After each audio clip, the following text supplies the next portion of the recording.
Okay, so the first thing we need to do to get our file is we need to open Dawn View. And once we open Dawn View, we go to Student Share. We're going to go to Mr. Hand, and we're going to 3D Printing. Now you have to check ahead of time. If you look at your Start menu, Programs, you can see if you have SketchUp 8. Hopefully you do. If you don't, you need to take V7. Otherwise, if you have SketchUp 8, you're going to drag this template to your Grade 8 folder.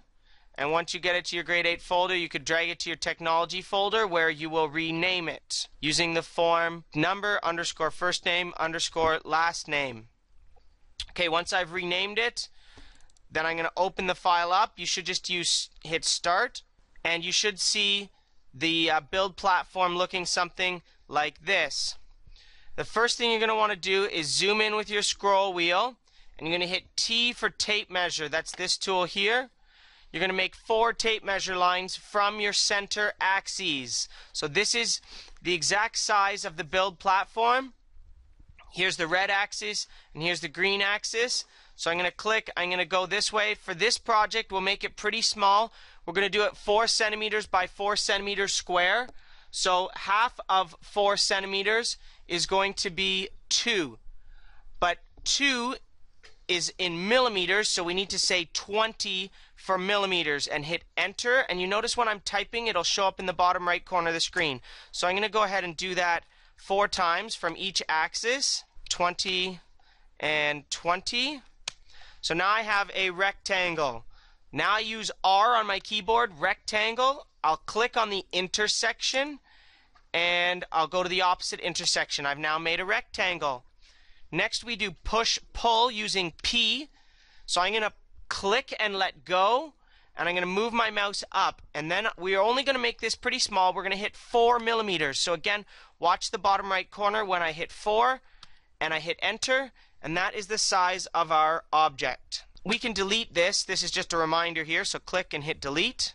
What I want to do is I want to select, so click and drag when I have the space bar or the arrow key selected. And you can see that all the edges and faces, so edges are dark blue lines, faces are dotted. All of the faces and edges are selected. So I'm going to hit G to group it. And you could just call it component 1, or maybe I'll call it box. And hit create. Now, we can zoom in on our existing piece. Click on each edge, and we're going to come in about, say, why not 4 millimeters, since that's our number we're already using. So we'll come in 4 from each edge, and once we've come in 4 from each edge, we are going to put our initials inside of this new boundary. That way our initials don't interfere with any of the edges. This is important when we're 3D printing because of something called shells. Okay, so now we are almost actually done. All we have to do is we have to click on this tool, the 3D text tool on the left side. If you do not see this left menu bar, go View, Toolbars, and click Large Tool Set. So I click on the 3D text, and I'm going to ensure that the extruded just 2 millimeters. And you can change the font. One of my personal favorites is Stencil. You'll want it to have at least some thickness. Snap ITC might be cool as well. Sprint might be too complicated because of the extra little lines there. But this is where we can experiment, okay? So I'm going to place it, and 50 is even still too big. And we'll hit place. And now this is the tricky part. Make sure you're on the face. So sometimes what I do is I'll just put it off, grab the bottom, and then I have to try and get it up to the actual surface. Sometimes the best thing to do is to just delete it and do it again. You have to really be careful to get it onto the face. So it says on face. So now I've identified how high I want it. So I'm going to click, and now we need to scale.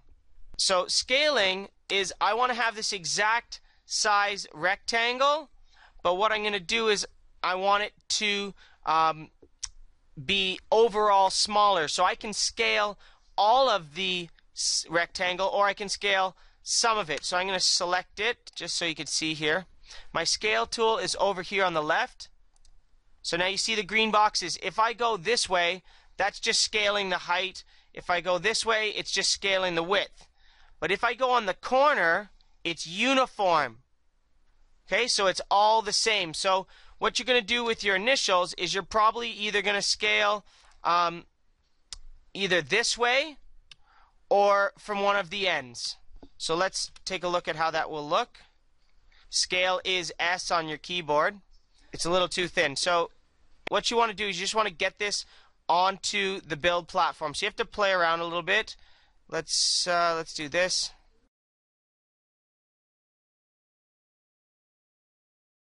Looks about right.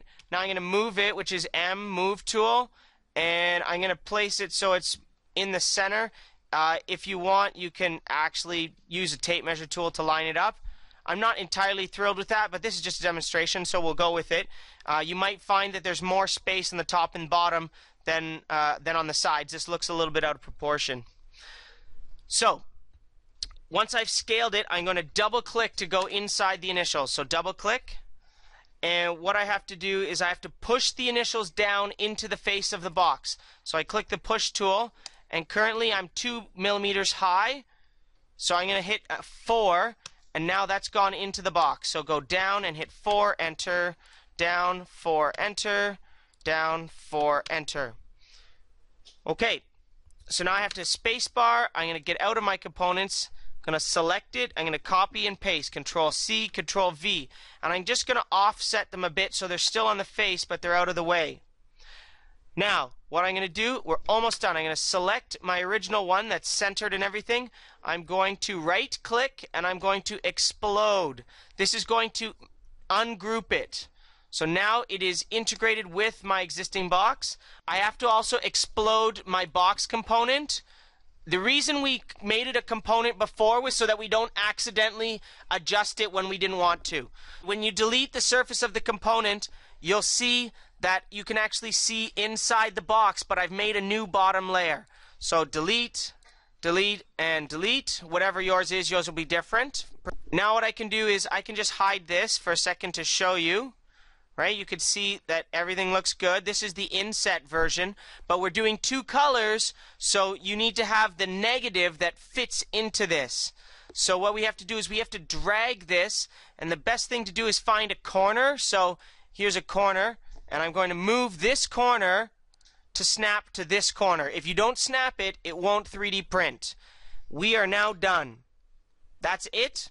As long as you have that last part lined up, when we go to 3D print, we select this part to 3D print as one color, and then we can triple click. Actually, you can make this a group again. If you triple click and hit G, we'll call this the base, and it's still separate from this if we need to use it. So when we're 3D printing it, we'll print it in 2 separate steps. That's it. Thanks for watching.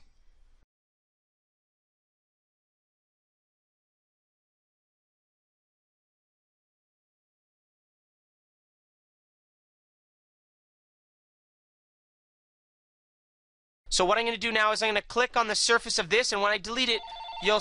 Oh. Par for the course today. Let me redo that. Okay. I need... Hey, can you call me on my extension? Thanks, bud. The good news is I'm going to edit this. What's going on, Mr. Hand? You're interrupting my recording of my video. Oh, okay. Can I go through and record with you? Yeah, I'll show you how to do it sometime. I can sing Britney Spears, Hit Me Baby, one more time. This is actually recorded, so I'm putting that part on YouTube. Okay. Okay, quiet on the set. Let's keep going.